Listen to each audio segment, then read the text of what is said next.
UHF. You're welcome back. If you're just joining us, this is Sunday Watch, and we have our guests here on the program. You're most welcome. Good morning. Okay. That's having me Mr. here Muyiwa again. Adefila. You're welcome. Happy Sunday to you.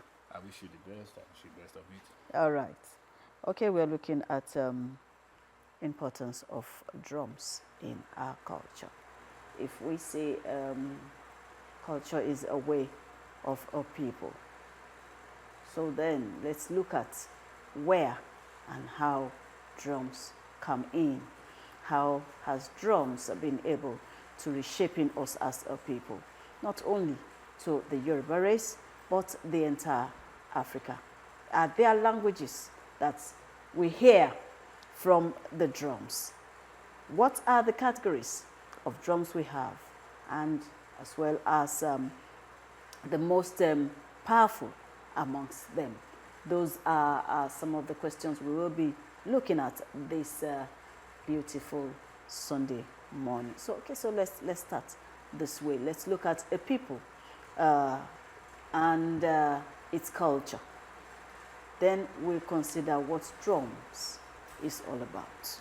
Yeah.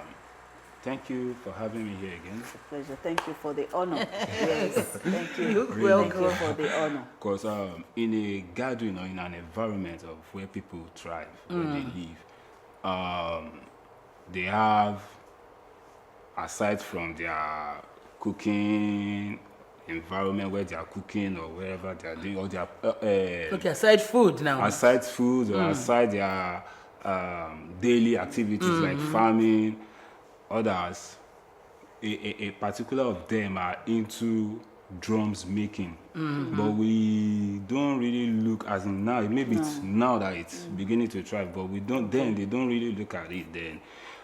Like, If you say they don't really look at it, I'm sorry to cut you here. If you say they don't really look at it, then I mean, okay, you mean? I mean, In those days. in those now. days, Okay. Okay. like we, Is it our Africans. generation? our generation, Our then, generation, because yeah. but generations before us, they appreciated drums. Yes. Okay. So in this aspect, when they make these drums, there are some that make it and there are some who plays it. Those who play it are the Ayan. According to the Yoruba land, for example, especially the talking drum. Okay, those who play it at the Ayan, that's a family thing. Yes. Ayan. That's hereditary or Those who- something, Yeah. you know. Who play It's in the it. family Yes. now. And there are some that they are not Ayan by birth. We They- have they- plethora of them nowadays. Okay. But then you must be an Ayan because that drum is like To it's make a drum. consecrated. Yeah. You have to be part of that family. Like if I'm a drummer, for example, I'm Ayan. Ayan Muyiwa. Okay. So my son automatically is an Ayan. Ayan. Okay. Yeah. So So he can make drums and beat drums. he can make drums. He can. In fact, I can just make it for him. He should just be beating it Beating. because there are different departments. There are some who just cut the trees. They create the hollow sound. Okay. And there are some that will put the heights on it. It's a different job. And there are some that will just play it. Yeah, not everybody that makes the drum that plays it. That plays drums. Yeah, okay. they can just make it. So that's why if I'm going to buy a drum, I have to, especially talking drum, you have to It's to listen. listen to the hollow sound because some hollows, if you check into the Odo, the Yoruba call it Odo. That's the mortar now. Yeah, the mortar, if you check into it, it is light.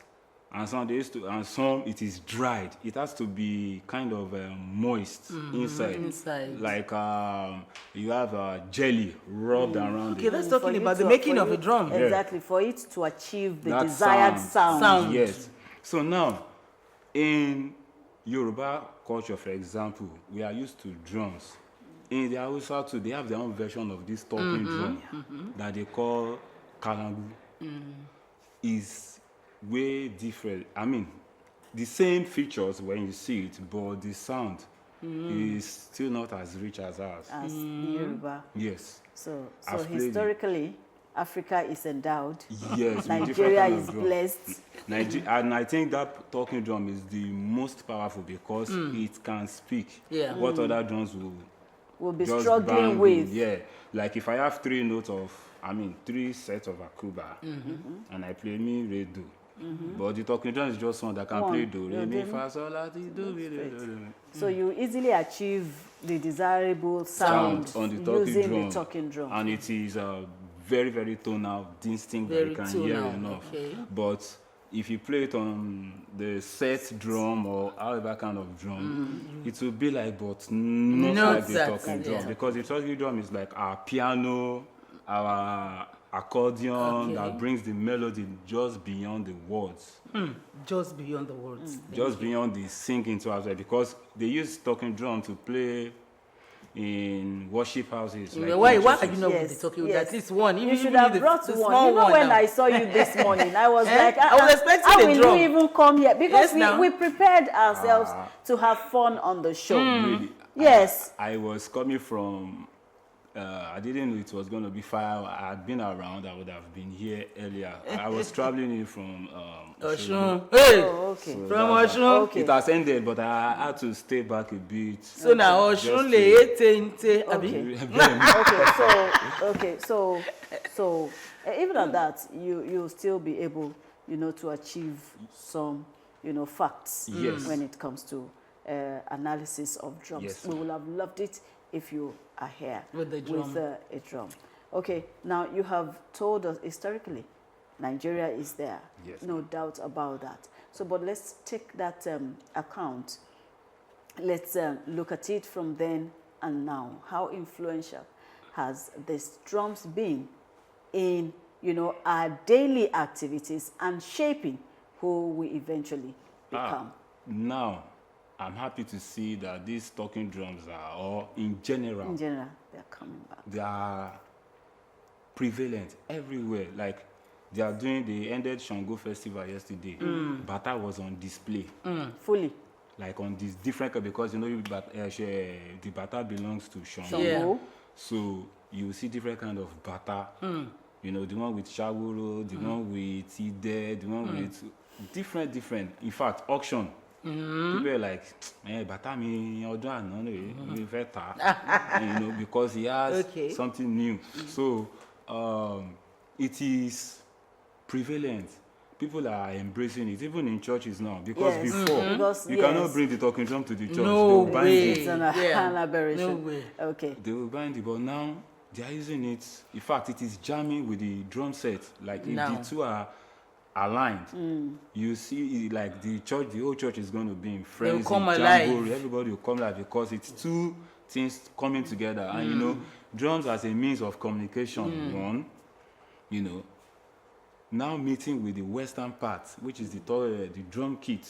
It has the tones, the mi, re, the thunder is the do. But the snare is another kind of feel that even our Bata too can produce it, the shasha sound, but it is still kind of metallic. But that is just a snare, because that's why they call it snare drum. So it's you cannot. But the talking drum, even if you tie it like it is not speaking, Yeah. if you hit it, if you strike it, it is distinct from the snare. Because the snare is just like a feeling that will not take you there, but you are there, but just to be. But when you start going to the toms, tom 1, tom 2, thunder. So now, in coming to align with the akpala, that is the talking drum that they play in church now, because you cannot take the yalu. I cannot even give it to you, At even all, go to at borrow, all. like to take to church. I can give you akpala. Akuba. But Why meanwhile, will you not give Iyailu Iyailu. to someone going to church? because Okay. if it breaks, to repair it, and I may have an event, maybe an hour. But you have to pay for it now. What if So if it pays, I cannot make it and get dry that Die day. now. So That same day. that's that's it. Okay. That's the main problem. And again, But that is not. It's not Is that a about. problem? It's not. It shouldn't. It's not. Yeah, Yeah, at really, all. it's not. It's not a challenge. That's what I want to clear. Yeah. That is it impossible to take Iyailu? I'm not talking about your Okay, own personal okay. Iyailu now. Okay. Is it impossible to take Iyailu to places of worship Why for not? use? Yes, of yes. course. And then how has this influenced our religious beliefs? Because before now, you get to some churches, it is limited to only piano. piano? and drums. Piano Even or trumpets. accordion, yeah. Trumpets. Even the drum set was even No. later, introduced later.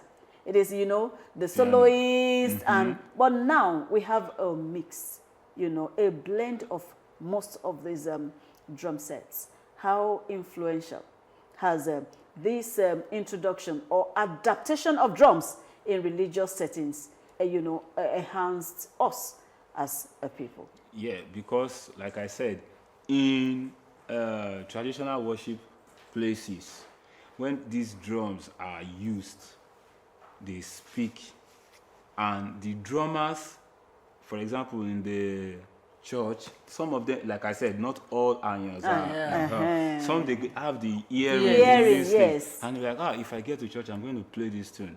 I'm going to play this proverb. These drums, they speak in proverbs sometimes, and like, I will say it with the talking drum. So, I mean, I will say with the drum kit, and he can achieve it, but it wouldn't be like. So, with that, one or two persons in the gathering knows what he played. Will pick it. So they'll be like, Ade Dao, Tabatile ni no talking drum. So they go for it. They go for it. Yes, they own it. Yeah, they own it. It influences their worship. That's how it influences, because even to the songs, Alamori Eda, all these, it's all Batala songs. So it's not Batala. Alamori is all Batala. Is the creator. Okay. Is the creator, as in Oni Allah is the That creator is of man. that is history now. Yeah. So now the songs that they are singing and the drums that they play to it, it's coming from somewhere into the religious. Into the religious setting. Yeah. That's why they didn't allow it in churches before. Before. It's coming now, from somewhere. But So now most worship centers have, adopted it, and it's really making everywhere, it's a plethora. huge, Making everywhere alive. yes, So difference. we have a lot of gospel artists, and if you look at the makeup of their band, they must be a talking drum. They have to. Alujoni. That is exactly where we are going. Alujoni. They must be a talking Alujoni. drum. And Okay. the piano to give it soul Yeah. Yes. Okay. Which one is the most desirable for you out of the drums. out of the drums? Yeah, the talking drum, of course. It is. talking I know drum. that. Because because I'm a Bata major, but the talking drum is still much melodic than the Bata. The Bata is challenging. You have to look out for the sound. You have to find the sound. But the talking drum, the more you squeeze, sometimes you don't need to squeeze. Yes, the more it comes out. Soft, some people they call it soft touch. Okay. Or soft work, But the Bata, it's it's masculine. So Very So so. it's being rare to able- see woman play Bata. Play Bata. But you see them jump on talking drum because it's melodic. It's they will love to try. So even if it So takes you are them saying to- in essence now that Iyailu, Bata. Bata is for a certain group of people. yes, àwọn alágídí la máa gbé Gbé bàtà bàtà. fún ẹ lọ máa lù. They will give it to gbàlẹ́yìn àwọn eléégún. So all Like the that. gudugudu. Yeah, because at least we grew to know that. Even know up to that. now, the festivity and the culture of the Nigerian people is being re-embraced now, especially with the government. Introduction of a special day, for our culture to be celebrated. So in all of this, how will you describe government influence in drums attachment to our cultural enhancement or cultural heritage promotion? Yeah. Like we said earlier, drums is part of the institution. Let us check it from the traditional side. Yes, certain. The drums will be the one to wake up the Oba, not you waking the Oba.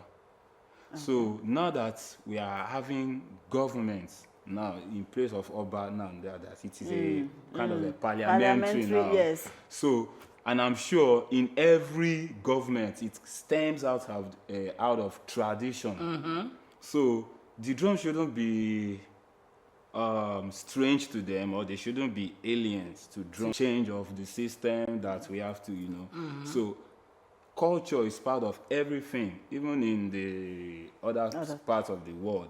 They will still realign with their culture. Like the Indians, they will go back to their Punjit drum. Even if they are swearing in their new governor of one place in India, the Punjit drum will be there, because they will bring back the culture back into it. So if our government too that they are, at least when they go to events, they welcome them with drums. With drums, yes. When they go to parties, they welcome them with all these drums. So, and to the extent that they are happy, they give out money, they dash. And I'm sure as he's seated on his chair, he'll be like, Bobo Ayan, how will I, yes. So how can I make drumming an institution?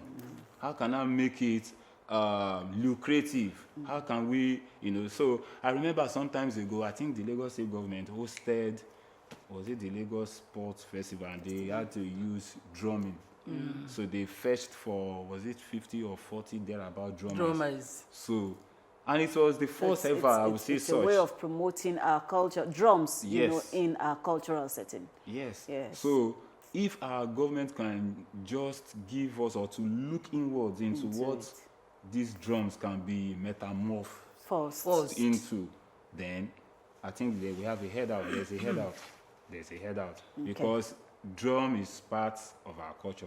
Drums in general, be it Yoruba, be it Hausa or anywhere. Even all these our talking drums here, they are being played outside along the west coast of Africa. In Ghana, they have it, but the name changes there. Hausa call it Kalangu, but I think it's still the same Kalangu that they call it, but because the name stems out from the north. But in Yoruba, we have a name for it. Dundun, some they call it Gongon, some call it Akara. Sakara can do the talking. All right, okay, over to you. So, adúpẹ́ ní ọwọ́ Ọlọ́run ní àárọ̀ yìí, nítorí tí ó ṣeun, nítorí tí àánú ẹ̀, nítorí tó dúró láéláé, bẹ́ẹ̀ ni, àbí ṣẹ̀kẹ̀rẹ̀ lèmi, èmi ìbá wọn ròde ìbànújẹ́, Ọlọ́run tó yìn nù, ṣẹ̀kẹ̀rẹ̀ ni mí, èyí sì mọ̀ ibi tí ó ti wá. Tábà yìí ń sọ nípa ti ìyáàlù, àmọ́ bí tí ó dé dúró. Tábà ń sọ nípa ti dùndún, àmọ́ àwọn tí wọ́n ń lù tó bá wá jẹ́ wípé gángan ni, ẹ wò, àdúpẹ́ nítorí pé ní bàbá wa Adéfilá, gbajúgbajà onílù ni wọ́n wà lórí ètò ní àárọ̀ ẹ mọ̀ káàárọ̀. Ẹ kú dédé wòyí, ẹ kú ọjọ́ méjì ọjọ́ mẹ́ta, ẹ kú kó dáadáa ń bá káàkiri. Lẹ́yìn ẹlẹ́sùn lẹ ti ń bọ̀, Ọ̀ṣun mọ̀ lọ́ọ̀gá o.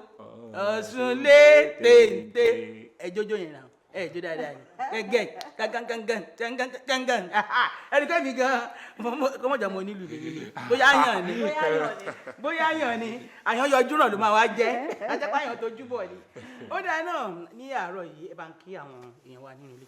Ẹ lẹ́ o tílé tó kó mo kí gbogbo yín o ẹ̀là kú ọdún yèyé ṣẹ̀ǹgẹ̀ṣẹ́ o tá a parí o ọ̀ṣọ́ àgbè wa o. Olóòyè ayùn bẹ́ẹ̀ ni o. Àdúpẹ́ wọn láwọn lọ́sọdún ìyá lọ́sọdún ìyá Ọ̀ṣun àdúpẹ́ lọ́dọ̀ Ọlọ́run ṣé náà rí gbogbo ẹ̀ pátápátá ìdùnnú náà ló bá dé ayọ̀ ló bá dé.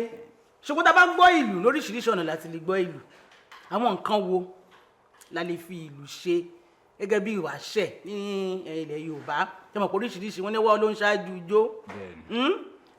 A rí i pé tí ogun bá fẹ́ wọ̀lú kan ìlú ló mọ̀ kọ́kọ́ mọ́ àbí bẹ́ẹ̀ kọ́ àwọn ọ̀nà wo la lè gbà tí a lè fi lo ìlú ní ilẹ̀ Yorùbá.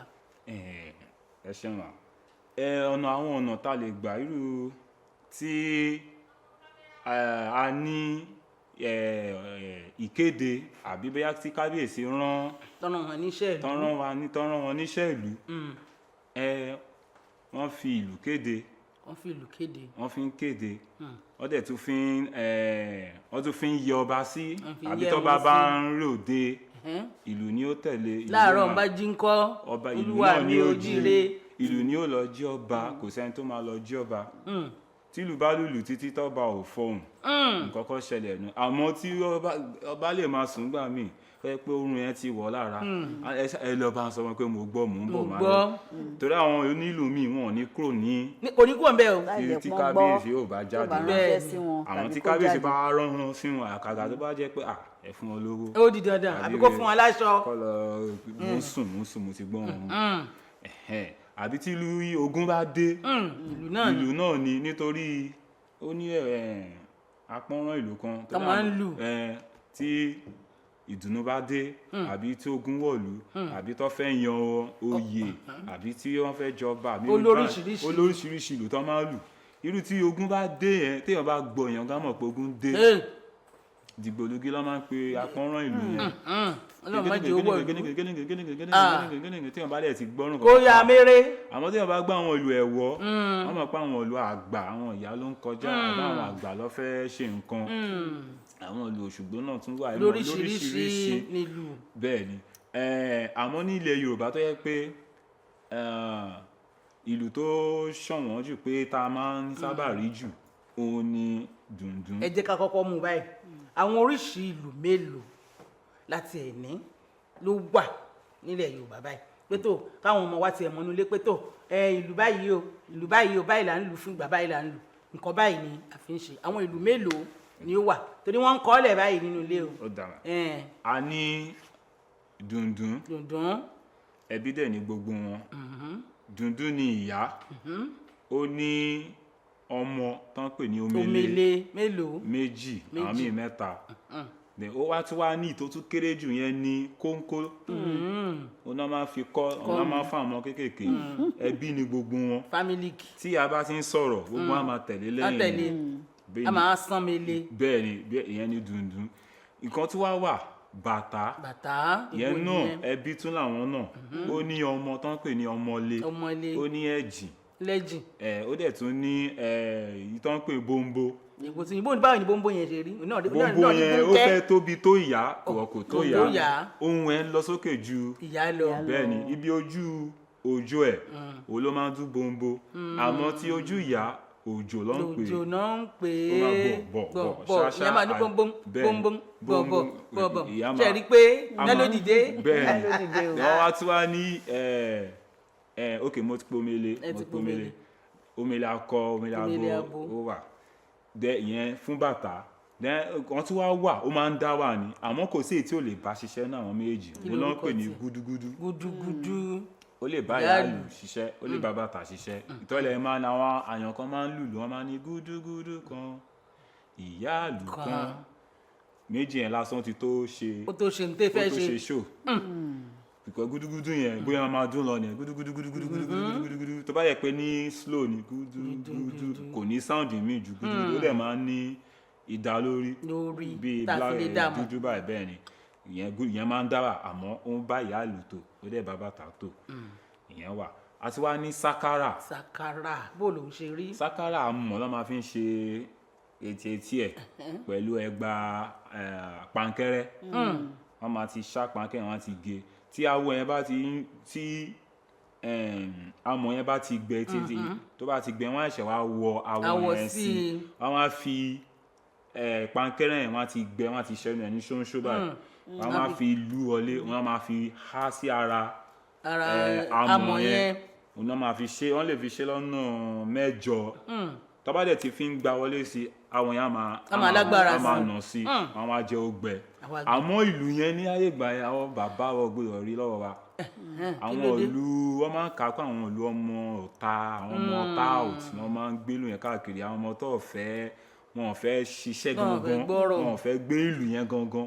wọ́n fẹ́ gbé èyí tó kéré tó kọ́ lè máa gbé lọ ìsinmi kan lọ ṣiṣẹ́ fàyàwọ́ àwa fẹ́ máa dún bí tí ò fẹ́ múṣẹ́ lọ́kùnkúndùn. bẹ́ẹ̀ ni àwa fẹ́ mú iṣẹ́ yẹn a fẹ́ dàbí ti yẹn a dà pé ó ń ba iṣẹ́ àwọn yẹn jẹ́ táwọn bàbá wọn bá rí lọ́wọ́ wọn máa gbà máa fọ́ mọ́lẹ̀ pé ìwọ yìí yóò fẹ́ serious lọ gbé ìlú gidi kárí kámọ̀ pé ó fẹ́ ṣe. torí Yorùbá máa ń lùlù kan máa ní ṣàwòrò ní ìlú tí yóò ní ṣàwòrò kì í ṣe ìlú gidi ṣàwòrò ní ìlú tiwa àmì máa ní kì í ṣe ìlú dáadáa àmì ìgbé torí pé ìlú Yorùbá máa ní ó máa tún ní ṣàwòrò ó ní ṣàwòrò tó ní ìtumọ̀ tó máa ní tó máa ń lù ìyẹn fún sákárà a wá ní àwọn ìlú òòṣà tá a bá ń ṣe ọdún Ifá àbá ń ṣe ọdún Agẹmọ àwọn náà ní tiwọn lọ́tọ̀ àwọn náà nílùú tiwọn tó yẹ pé kò ń ṣe dùndún la máa rí bẹ́ẹ̀. a ti gbọ́ ńgbà kan torí ẹ sọ inú mi dùn tẹ̀ ẹ mẹ́nu bà ìlú Ifá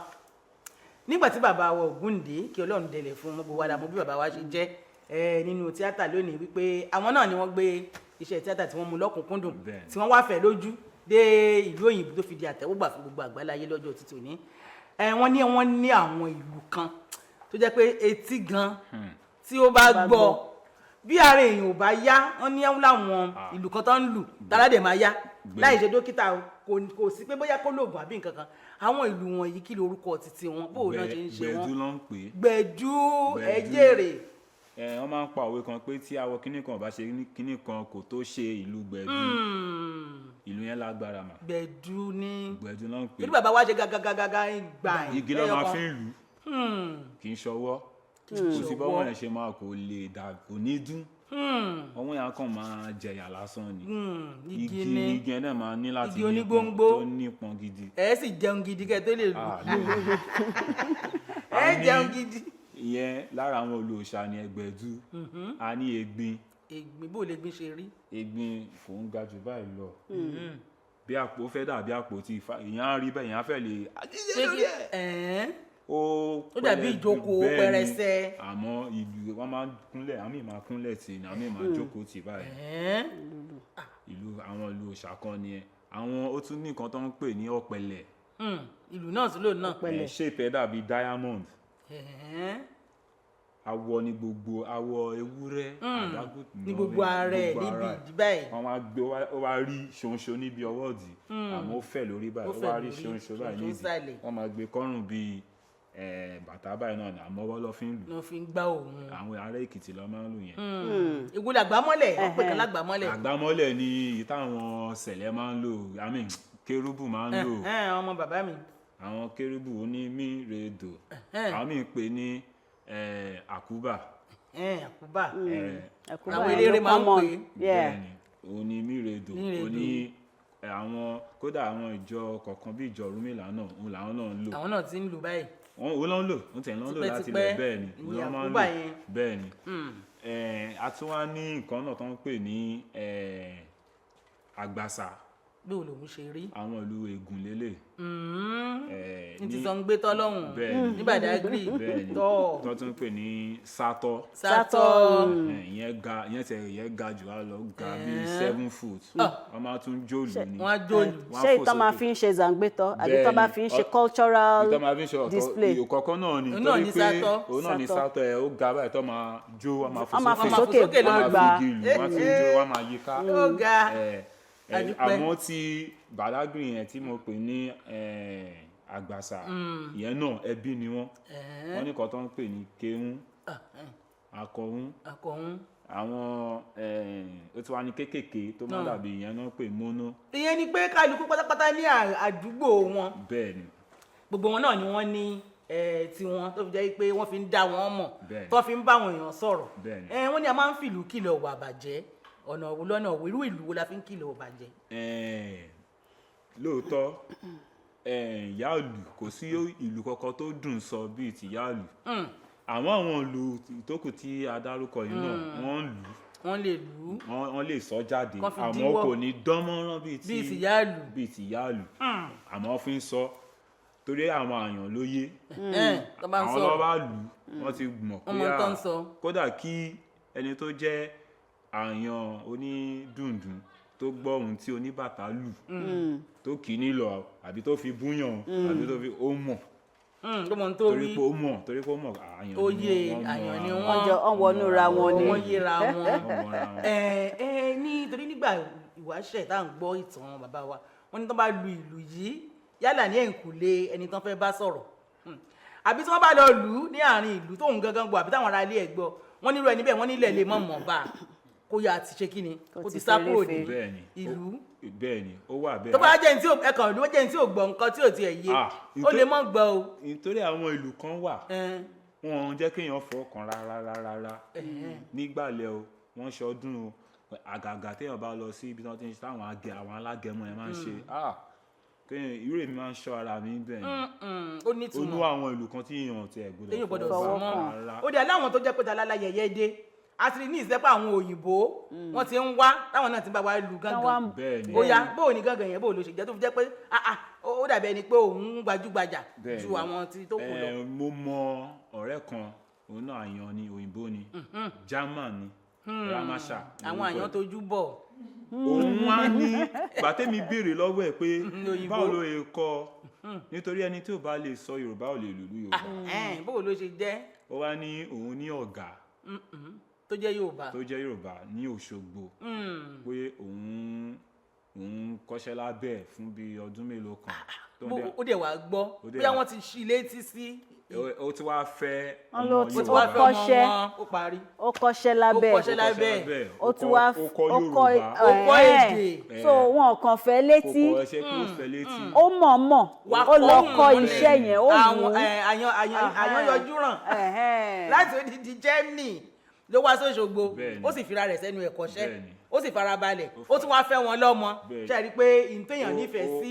ó tún wá sọ Yorùbá torí Yorùbá yẹn èdè yẹn ló ní láti kọ́kọ́ gbọ́ kó tó lè lu Yorùbá. kó tó lè lùlù àdúpẹ́ ẹ ṣeun a sì rí i pé Ọlọ́run ti ṣe ayé ti gbà báyìí ó ti di gbajúgbajà ọ̀nà owó la wá lè gbà tó fi jẹ́ pé ó lè dọbẹ̀ fáwọn ìjọba wa torí pé àwọn ìjọba wa tó máa kọ́ fẹ́ wo nǹkan wọ́n tó di pé wọ́n dá sí wọ́n wò pé kíní ìbò ni ó ti mú gbogbo ilé ọ̀nà owó ni ìlú lílù fi máa torí àwọn oríṣiríṣi iṣẹ́ ló wà ní ìsìn adẹ̀dúpẹ́ pé ń gbòyìnbó tiẹ̀ sì lé wa kọ́ tó ti ṣàṣeyọrí kí ló ṣàwọn ọmọ wa tí wọ́n lè kọ́ ọ̀nà owó làwọn ìjọba fẹ́ gbà ó wá kọ́ yẹn ó kọ́ gangan ó tọ́dẹ̀ ṣe pọ̀ a tún ṣe nǹkan tó ń kọ lóṣogbo. ọ̀nà owó ní àwọn ìjọba fi lè dùn ṣe ọ̀nà táwọn ìjọba lè gbà ní pé wọ́n fi lè ràn wá lọ́wọ́ ó lè fẹ́ jù tán ti lè mọ̀ pé wọ́n ń rí nítorí ohun tó bá ti rí tó dá wọn lójú á ṣí wọn níyè láti fẹ́ ṣe nítorí tó bá tẹ̀ jẹ́ pé ìlú òkè òkun náà ló ń wù wọ́n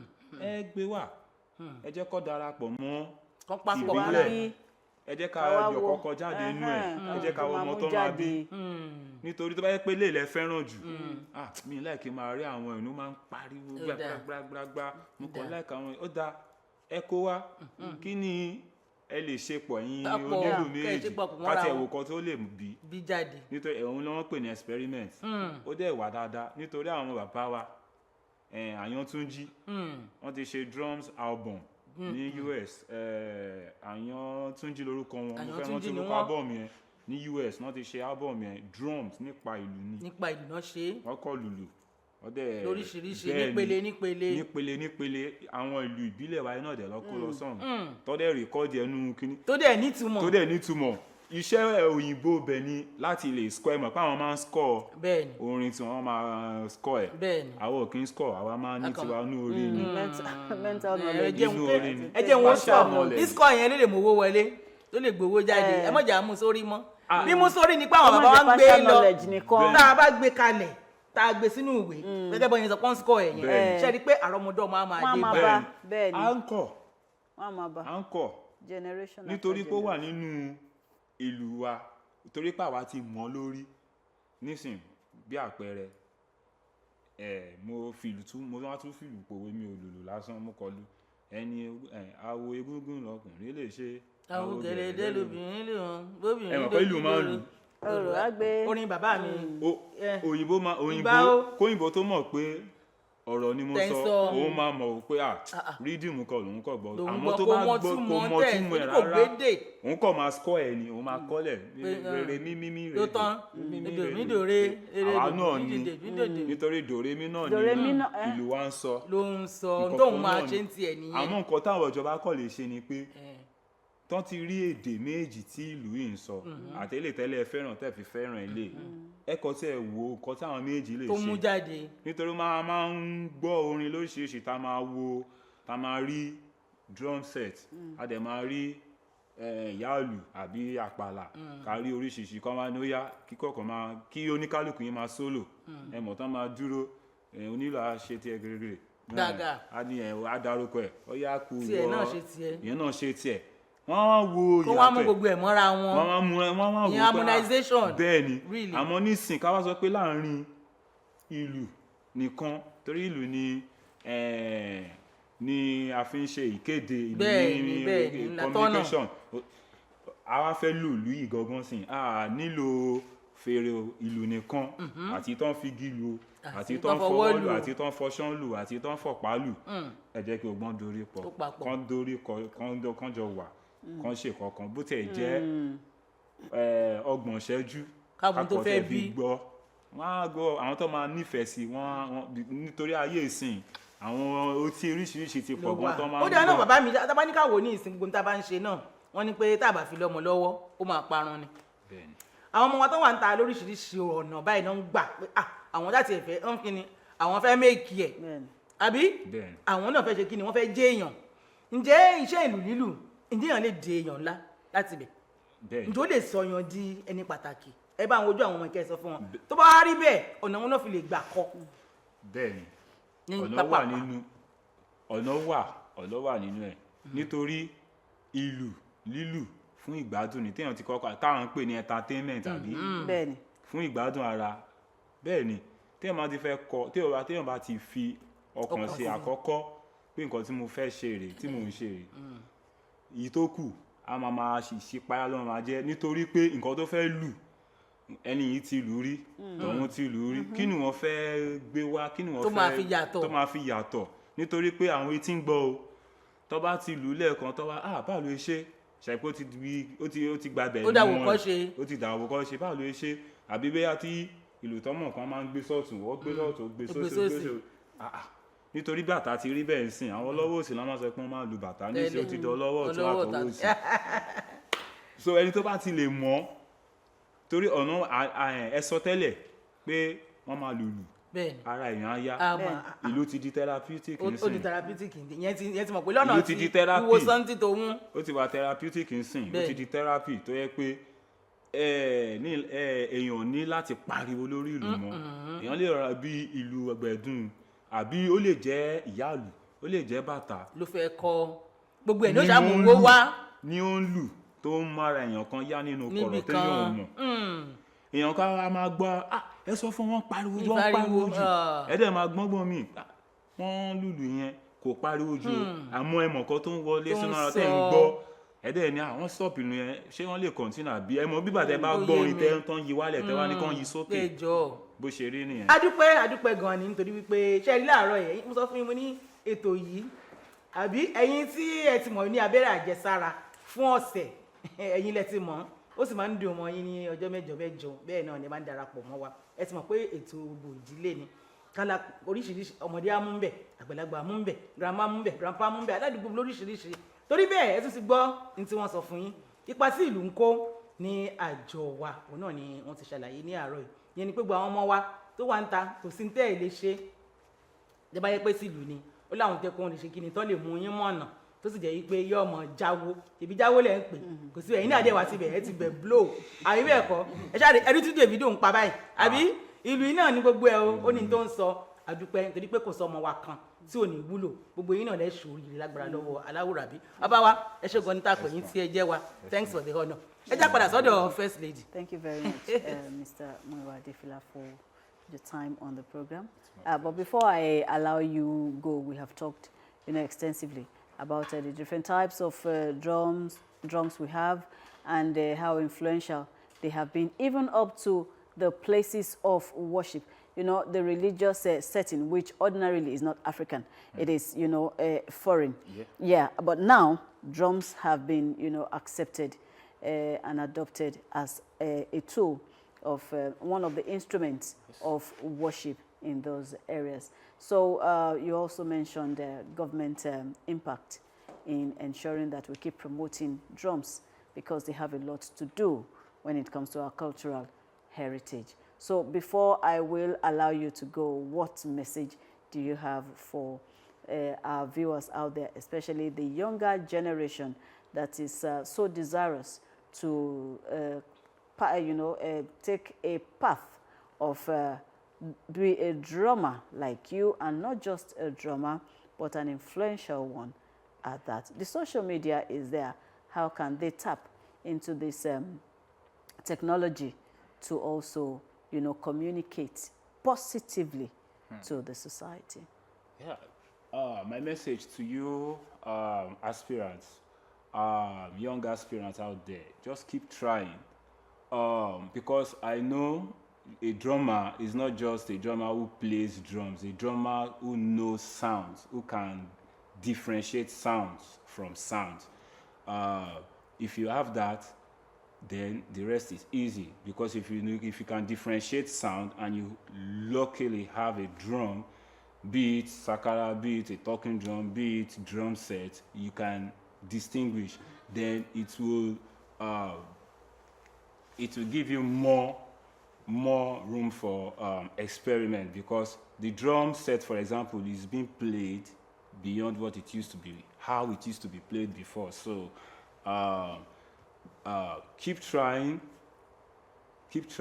on any drums you have been practicing on, because drums is vast. So I don't know, because some play drums to end up being a producer, and it's still the same keyboard they use. So I know a lot of people, like producers, people like ID Kabasa is a drummer, you know, before he ended up using, but he still knows the drum. He can hear, he can tell you that, oh, that's not drum. So it is about consistency again, consistency, holding on to your dreams, consistency, and don't give up.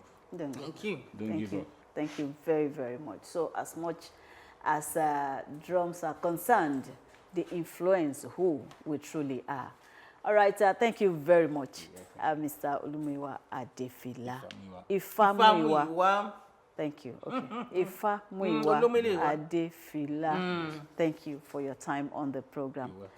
We hope that next time when we invite you, we'll also oblige. Sure, Thank you. Okay. All right. To everyone who made today's production a successful one, I say thank you. And to you out there, sincerely, you are the king. You are our esteemed viewers. Continue.